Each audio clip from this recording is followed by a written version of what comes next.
बिस्मिल्लाहिर्रहमानिर्रहीम। इसमें question number 1 जी।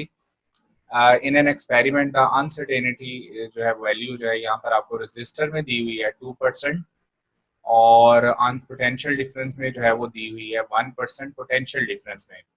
तो या सॉरी, करंट में नहीं है, पोटेंशियल डिफरेंस में 1% है। तो इसमें जो फॉर्मूला आप अप्लाई करेंगे सिंपल है जी। हमारे पास फॉर्मूला होता है P इज इक्वल टू, ठीक है, V square over R. V is equal to V square over R. अच्छा, जो परसेंटेज अनसर्टेनिटी जो है वो उसने किसमें पूछी है? Uncertainty in the power loss. So यहाँ पर जो है, जो हमने पढ़ा हुआ है कि चाहे मल्टीप्लिकेशन हो चाहे डिवीजन हो, percentage uncertainties are always added. तो percentage uncertainty in the power will be equal to, अच्छा अब ये वोल्टेज के ऊपर स्क्वायर है तो इसका ये पावर फैक्टर होगा 2 times percentage uncertainty in the voltage, और प्लस जो है इसमें परसेंटेज अनसर्टेनिटी इन द क्या आ जाएगी, रेजिस्टेंस। तो अब देखें, percentage uncertainty in the volt जो है वो 1% है, तो ये आपके पास 2% हो जाएगा टोटल जो है पावर फैक्टर से मल्टीप्लाई होके। रेजिस्टेंस में जो है वो कितनी बताई है, 2%।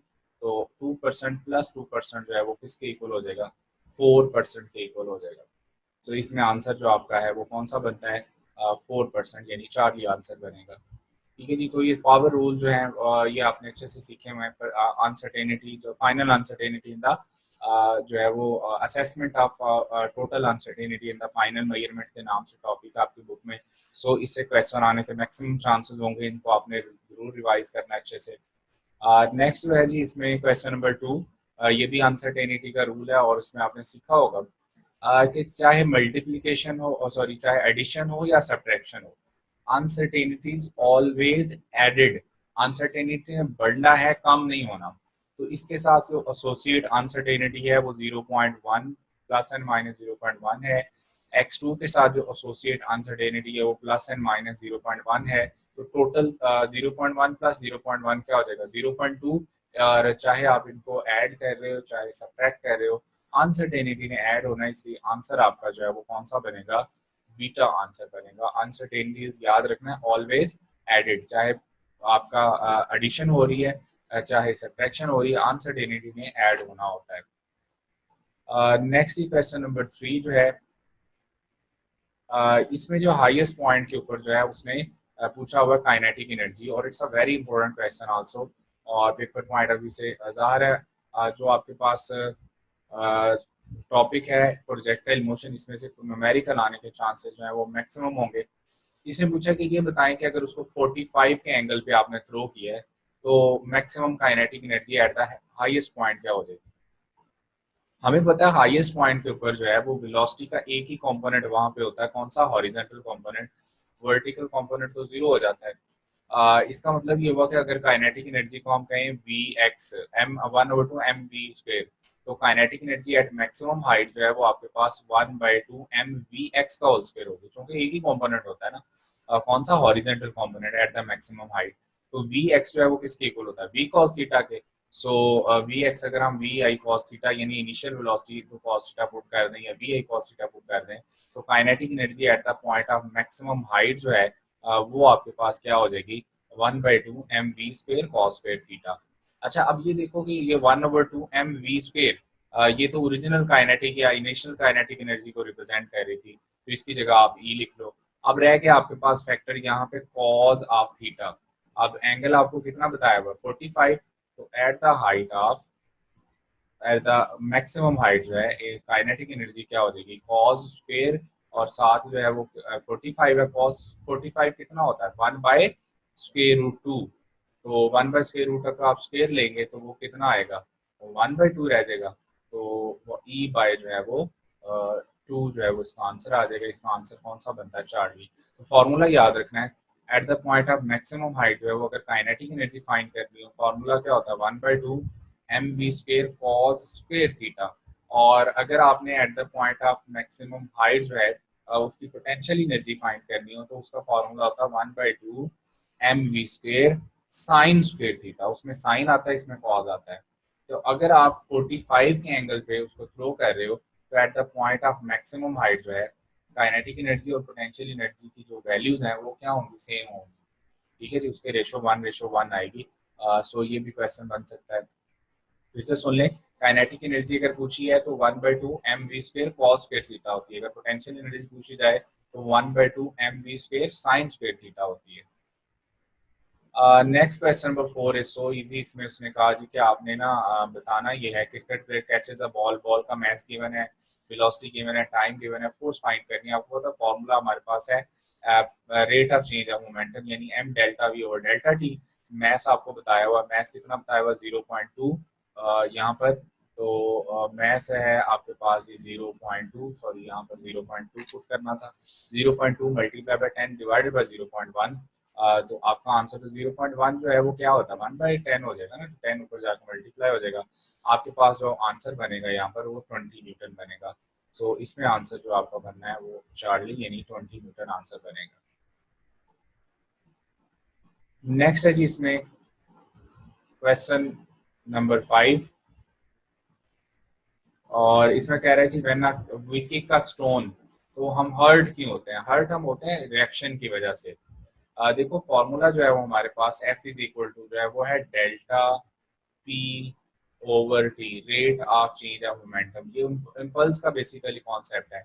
देखो जब हम स्टोन फुटबॉल को किक करते हैं तो फुटबॉल के केस में वो फुटबॉल अंदर की तरफ प्रेस हो जाता है। अब प्रेस होने की वजह से टाइम ऑफ इम्पैक्ट बढ़ जाता है, टाइम ऑफ इंटरवल बढ़ता है।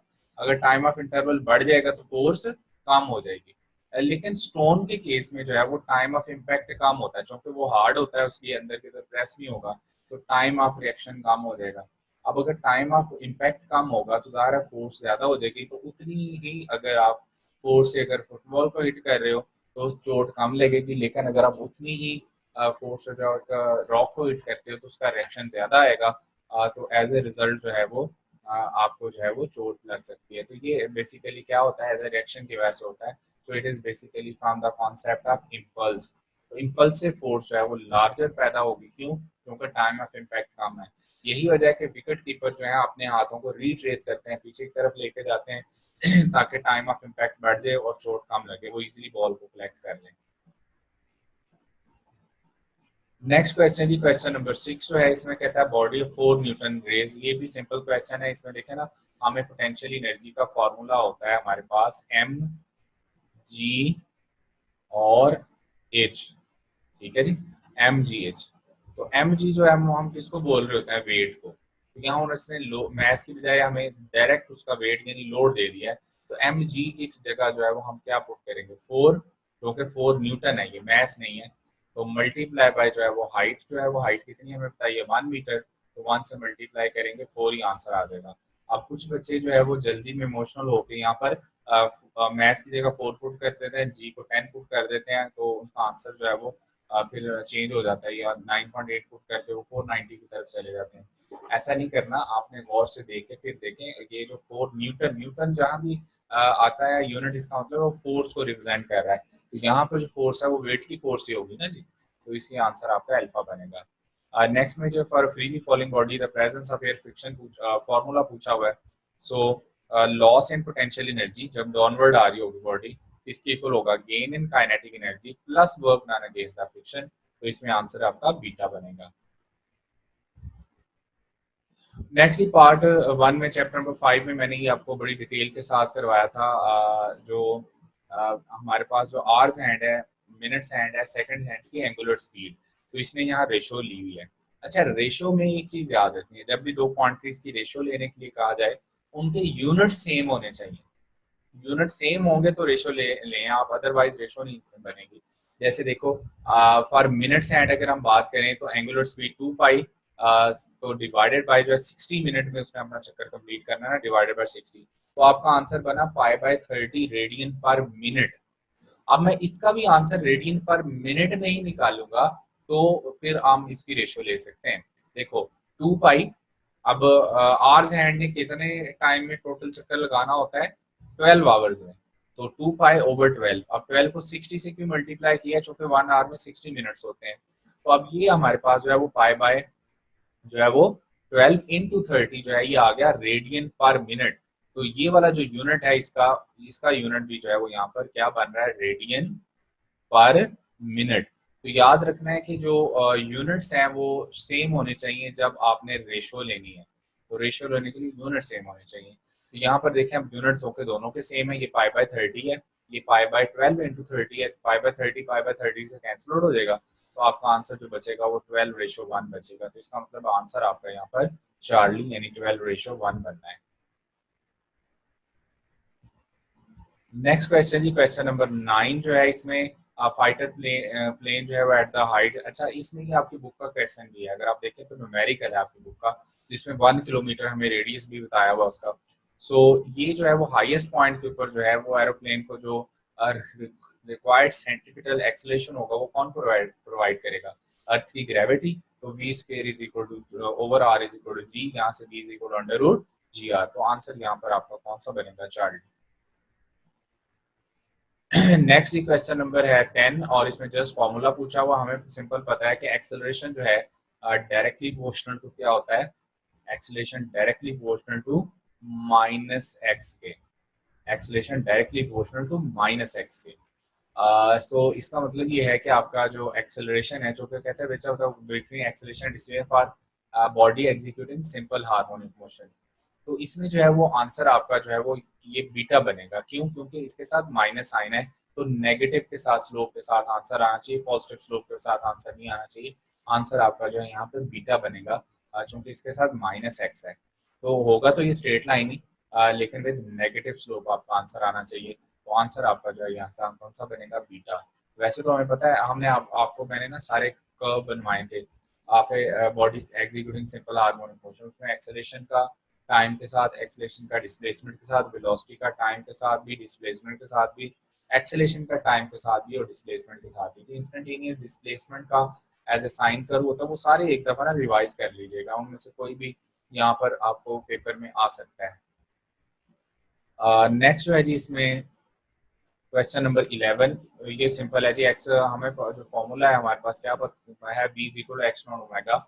मैक्सिमम स्पीड का जो है maximum velocity at the centre of oscillation maximum होती है, मीन पोजीशन में वेलोसिटी मैक्सिमम होती है। मैक्सिमम वेलोसिटी का फॉर्मूला होता है एक्स नॉट ओमेगा। ओमेगा हमारे पास 2 पाई ओवर टी होता है।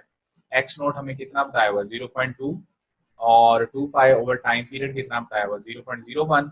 तो 0.0 मीन 1 मीन 1/100, ऊपर जाकर मल्टीप्लाई करें, आंसर आपके पास क्या आ जाएगा? 40 पाई आंसर आ जाएगा। So it's a simple one जी। नेक्स्ट 12 वाला जो क्वेश्चन है पास पेपर के लिहाज से बहुत इंपॉर्टेंट क्वेश्चन है। आज मैंने आपको बार बार इस क्वेश्चन के बारे में बताया था कि जी इसमें 3 तरह के क्वेश्चन आ सकते हैं। If a body is executing simple harmonic motion for what displacement from mean position, its kinetic energy और पोटेंशियल एनर्जी आपस में इक्वल हो, या कहे जी kinetic energy is half of its maximum value, या कहे potential energy is half of its maximum value. ये तीनों स्टेटमेंट सेम है और आंसर भी तीनों का सेम ही होगा, X not over under root 2। तो ये मैंने आपको बार बार बताया था। अब देखें कि कहते हैं कौन सा पॉइंट है जहां पर हाफ काइनेटिक एनर्जी और हाफ पोटेंशियल एनर्जी हो। वो पॉइंट जहां पर हाफ काइनेटिक एनर्जी और हाफ पोटेंशियल एनर्जी है, ये वो पॉइंट होगा जहां काइनेटिक एनर्जी और पोटेंशियल एनर्जी आपस में इक्वल होंगी। यानी टोटल का हाफ काइनेटिक एनर्जी होगी, टोटल का हाफ पोटेंशियल एनर्जी होगी। सो इसका मतलब है तीनों स्टेटमेंट्स जो है वो ये सेम है और इनका आंसर भी सेम है। तो इसका सोल्यूशन जो है वो क्या था? हमने सिर्फ काइनेटिक एनर्जी और पोटेंशियल एनर्जी को इक्वेट करना था। काइनेटिक एनर्जी इंस्टेंटेनियस 1/2 के x not square into 1 minus x square over x not square. Potential energy होती है 1/2 के एक्स स्क्वायर। 1/2 के से cancel out, x not square को अंदर मल्टीप्लाई करें, यहाँ से एक्स निकालना है, ये माइनस होता जाके प्लस हो जाएगा। तो यहाँ से एक्स इज इक्वल टू आपके पास फॉर्मूला क्या बनता है? X not over under root 2 जो है, सॉरी ये आंसर बनेगा। तो displacement from the mean position अगर x not over under root 2 हो, तो इस पोजीशन पर काइनेटिक एनर्जी और पोटेंशियल एनर्जी आपस में इक्वल होंगी। और इक्वल होने का मतलब है टोटल वैल्यू का हाफ काइनेटिक एनर्जी होगी, हाफ पोटेंशियल एनर्जी होगी। तो इसमें आंसर जो आपका है वो चार्ली बनेगा। Next question is also simply bright और डार्क फ्रिंज में डिस्टेंस जो है वो क्या होगा? अच्छा, ये जो फ्रिंज स्पेसिंग होती है ना, जिसको आप डेल्टा वाई बोलते हो, फ्रिंज स्पेसिंग जो है ये बेसिकली जो है वो आपके पास होती है लैम्डा एल ओवर डी। और फ्रिंज स्पेसिंग का जो फॉर्मूला है उसके अकॉर्डिंग मैंने आपको बताया था कि फ्रिंज स्पेसिंग का मतलब होता है it is the consecutive distance between two bright और बिटवीन टू डार्क। ऐसे ही है ना जी। सो अगर जो है वो हम एक ब्राइट से लेकर दूसरे ब्राइट तक के डिस्टेंस को डेल्टा वाई कह रहे हैं, एक डार्क और दूसरे डार्क तक के डिस्टेंस को भी हम डेल्टा वाई ही कहते हैं। सो अगर एक ब्राइट से लेकर दूसरे ब्राइट तक का डिस्टेंस डेल्टा वाई है तो उसने हमें डिस्टेंस किसका पूछा है, डार्क और ब्राइट का। तो डार्क और ब्राइट में डिस्टेंस इसका मतलब है टोटल इसका हाफ हो जाएगा ना। तो ब्राइट और ब्राइट में डिस्टेंस जो है वो डेल्टा वाई होता है। इसका मतलब है डी और बी यानी कि डार्क और ब्राइट में जो डिस्टेंस है वो आपके पास हाफ हो जाएगा। तो इसको जस्ट आप 2 से डिवाइड कर दें तो आपके पास ब्राइट और डार्क में डिस्टेंस आ जाएगा। तो लैम्डा एल ओवर डी, लेकिन 2 से डिवाइड करेंगे तो आंसर आपका कौन सा बन जाएगा, अल्फा आंसर इसमें बनेगा। नेक्स्ट है जी क्वेश्चन नंबर 14 और ये हमने यूनिट चैप्टर 11 में बड़ी डिटेल से इसको किया था। सी वी एफ 5/2 आर गिवन है और कौन सी गैस कह रहा है, डायटोमिक गैस। और डायटोमिक गैस में देखें सी पी अगर 7/2 आर हो, सी वी 5/2 आर हो तो आपका गैमा कितना बनता है, 7/5 बनता है। तो यहाँ से मैंने टेबल भी बनवा दिया था, डायरेक्ट इस टेबल से भी आप इन वैल्यूज को प्रोडिक्ट कर सकते हैं। Answer is 7/5। अगर डायरेक्ट टेबल से नहीं करना तो फिर आपको दो फॉर्मूले यहाँ यूज करने पड़ेंगे। एक गैमा इज इक्वल टू क्या होता है, C P over C V, ठीक है जी। और दूसरा जो है आपको पता है formula C P minus C V is equal to R. जैसे यहाँ पर देखें आपको सी वी गिवन है तो सी वी की वैल्यू यहाँ पुट करें और सी पी की वैल्यू पहले फाइंड करें। फिर जो सी पी की वैल्यू जो आपके पास आएगी वो 7/2 आर आएगी। फिर दोनों की रेशो दें तो आपका आंसर अगेन जो है वो चार्ली बनेगा। सो चाहे आप टेबल से आंसर दे लो या इन दोनों फॉर्मूलाज को यूज करने से दे लें, एक ही बात है। नेक्स्ट है जी क्वेश्चन 15 और that is also simple one, जो कि हमें पता है V R M S directly proportional to square root of temperature होता है। अब टेम्परेचर चेंज बताया हुआ 27 से 927, तो हम टेम्परेचर हमेशा केल्विन में लेते हैं। तो 273 ऐड करेंगे तो ये 300 केल्विन हो गया, 927 में 273 ऐड करेंगे 1200 केल्विन हो गया। इसका मतलब है 300 से 1200 अगर टेम्परेचर बढ़ा है तो कितना चेंज आया, 4 टाइम्स चेंज आया ना। तो यहाँ अगर मैं 4 पुट कर देता हूँ तो इसका मतलब ये हुआ कि वी आर एम एस जो है वो आपके पास 2 टाइम्स हो जाएगी। तो चूंकि V R M S directly proportional to square root of temperature है, तो अगर यहाँ पर आप जो है वो टेम्परेचर 4 टाइम्स हो रहा है उसका, इसका मतलब है वी आर एम एस जो है वो 2 times as that of original हो जाएगी। इसमें आपका आंसर जो है वो कौन सा बनेगा, बीटा आंसर बनेगा। नेक्स्ट क्वेश्चन जी क्वेश्चन नंबर 15 और इसमें इंटरनल एनर्जी की बात कर रहे हैं। और आपको पता है जो हमारे पास यहाँ लिखा हुआ है कि ये टेम्परेचर कांस्टेंट है, आइसोथर्मल प्रोसेस है। आइसोथर्मल प्रोसेस में अगर टेम्परेचर कांस्टेंट है तो इंटरनल एनर्जी डायरेक्टली टेम्परेचर पे डिपेंड करती है। अगर टेम्परेचर कांस्टेंट है तो इंटरनल एनर्जी भी कांस्टेंट होगी और चेंज इन इंटरनल एनर्जी का है तो वो आपकी जीरो आ जाएगी। इसका मतलब है आंसर अल्फा बनेगा। अगर इंटरनल एनर्जी पूछता सिंपल तो आप कहते हैं कांस्टेंट रहेगी, और अगर वो कहे चेंज इन इंटरनल एनर्जी तो यहाँ पर देखो उसने चेंज कहा हुआ है तो चेंज जो है वो जीरो ही होगा ना। तो कांस्टेंट टेम्परेचर पर चेंज इन इंटरनल एनर्जी जो है वो क्या होता है, जीरो होता है। नेक्स्ट ये आपका कूलम्स लॉ से रिलेटेड क्वेश्चन है और इसमें जो है वो बेटा बड़ा सिंपल है, तो गौर करें उसकी स्टेटमेंट के ऊपर। यहाँ कॉन्सेप्ट एक ही सिर्फ यूज होना है, कौन सा, जो कि हमें पता है directly proportional to the product of charges होता है, बाकी उसने डिस्टेंस को सेम रखा हुआ है, ठीक है जी। अच्छा अब देखो कि डिस्टेंस को हमने सेम रखा, बिफोर एंड आफ्टर हमने डिस्टेंस सेम रखा हुआ है। अब पहले क्या था, कांटेक्ट करने से पहले एक के ऊपर +10 माइक्रोकूलम चार्ज था, दूसरे के ऊपर -90 माइक्रोकूलम चार्ज था। जब कांटेक्ट में लेके आएंगे इनको, कांटेक्ट में आप रखेंगे ना इनको, तो कांटेक्ट में रखने के बाद क्या होगा कि इसका पहले पॉजिटिव चार्ज जो है वो न्यूट्रल होगा, जीरो हो जाएगा, क्योंकि ये सारे इलेक्ट्रॉन जो है वो फ्लो करके इधर आ जाएंगे। ये पॉजिटिव हाई पोटेंशियल पे है तो ये जीरो हो जाएगा। उसके बाद यहाँ पर देखें तब तक चार्ज का फ्लो नहीं रुकता जब तक जो है दोनों एट द सेम पोटेंशियल आ जाए, दोनों बॉडीज। तो अभी ये -80 हो गया और ये जीरो हो गया। अब सेम पोटेंशियल कब होगा, जब इसके ऊपर -80 है तो ये 40 इधर चला जाएगा, 40 इधर आ जाएगा। अब ये सेम पोटेंशियल पे आ गया, मजीद चार्ज फ्लो नहीं करेगा। इसका मतलब है बिफोर जो है सिचुएशन ये थी कि दोनों का चार्ज था 10 और 90। आफ्टर सिचुएशन ये है कि दोनों का चार्ज 40-40 हो गया। चूंकि force directly proportional to the product of charges होती है तो हमें फाइनल फोर्स बतानी थी, तो फाइनल ओवर इनिशियल। तो फाइनल इनके चार्जेस क्या है जी, 40 × 40। इनिशियल चार्जेस क्या थे, 10 × 90। क्योंकि force directly proportional to the charges है ना, तो डिस्टेंस को हम ले ही नहीं रहे क्योंकि उसने उसको कांस्टेंट रखा हुआ है। तो अब रेशियो क्या बनेगी जी, फाइनल ओवर इनिशियल, तो 40 इंटू 40 ओवर 10 इंटू 90 करेंगे, आपका आंसर 16 ओवर 9 आ जाएगा, और एफ नीचे डिनोमिनेटर में उधर जाके मल्टीप्लाई हो जाएगा। इसका मतलब है फोर्स आपकी 16 ओवर 9 टाइम्स आपका इनिशियल फोर्स हो जाएगी।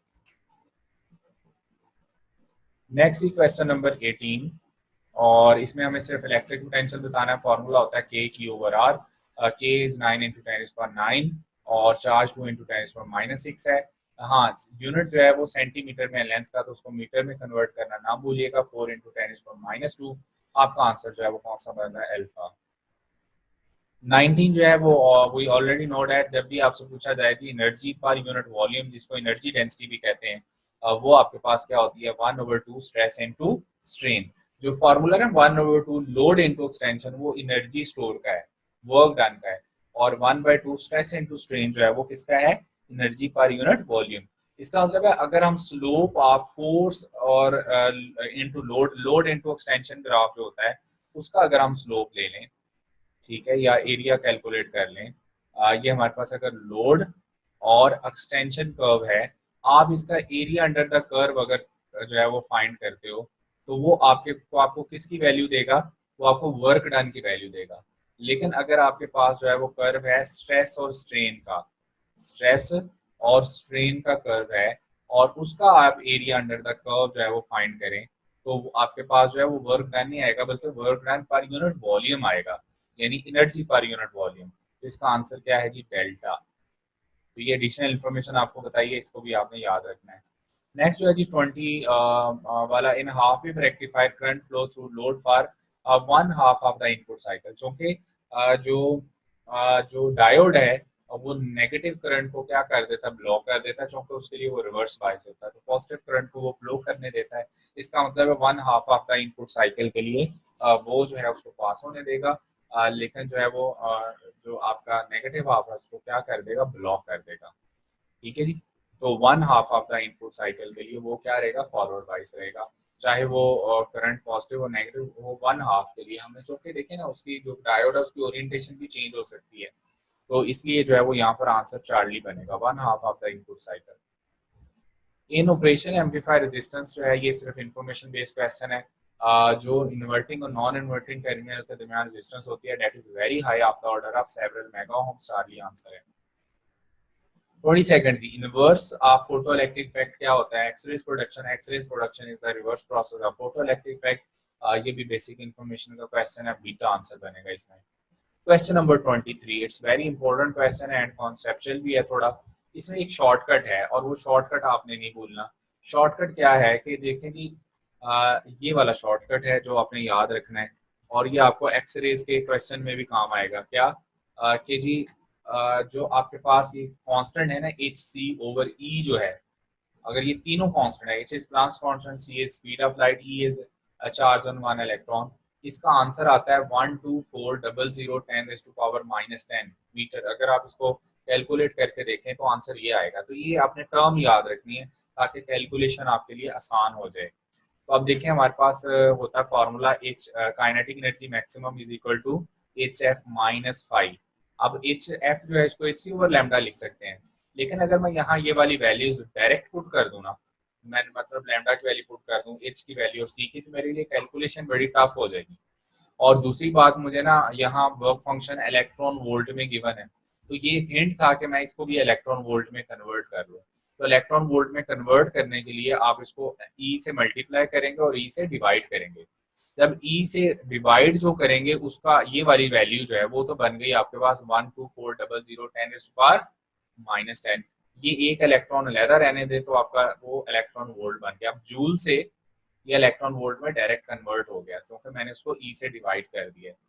तो अब देखें कि हमारे पास जो है यहाँ पर 1240010⁻⁻10 है, और नीचे भी 10⁻⁻10 है, चूंकि 5000 एंगस्ट्रॉम था, तो 10 ये कैंसल आउट हो जाएगा।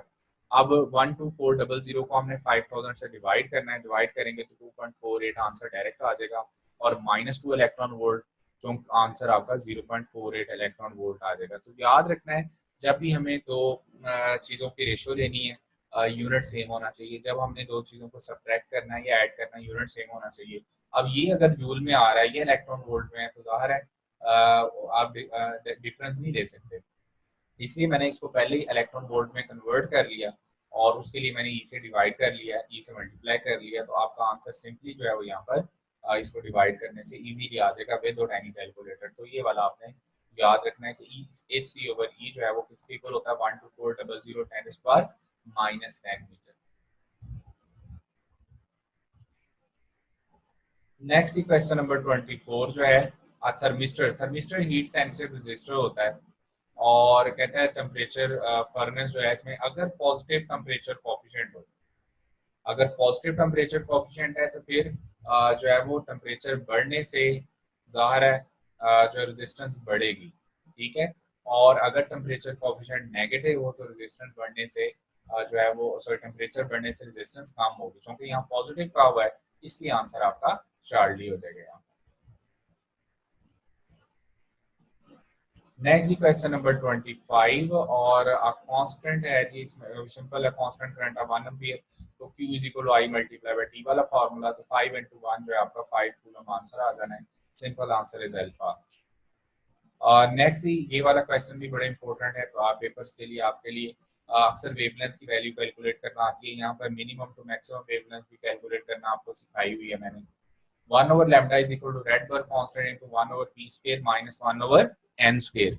और इसमें देखें कि हमें कहाँ कह रहा है 2 से जो है वो थर्ड टू सेकंड ऑर्बिट, तो p की वैल्यू 2, n की वैल्यू 3, तो 2 का स्क्वायर 4 होता है, इसका 9, 1/4 माइनस 1/9 एलसीएम लेंगे 5/36 आ जाएगा, जो कि आपने लैम्डा बताना है 1/λ नहीं बताना, तो आपका आंसर 5/36 आर नहीं है जैसे यहाँ पर लिखा हुआ, तो ये कंफ्यूज नहीं करना अपने आप को, आपने इसका रेसिप्रोकल लेना है, तो रेसिप्रोकल लेंगे तो ऊपर क्या आ जाएगा 36, नीचे 5r, 36/5r आंसर आपका बनेगा, बीटा आंसर बनेगा।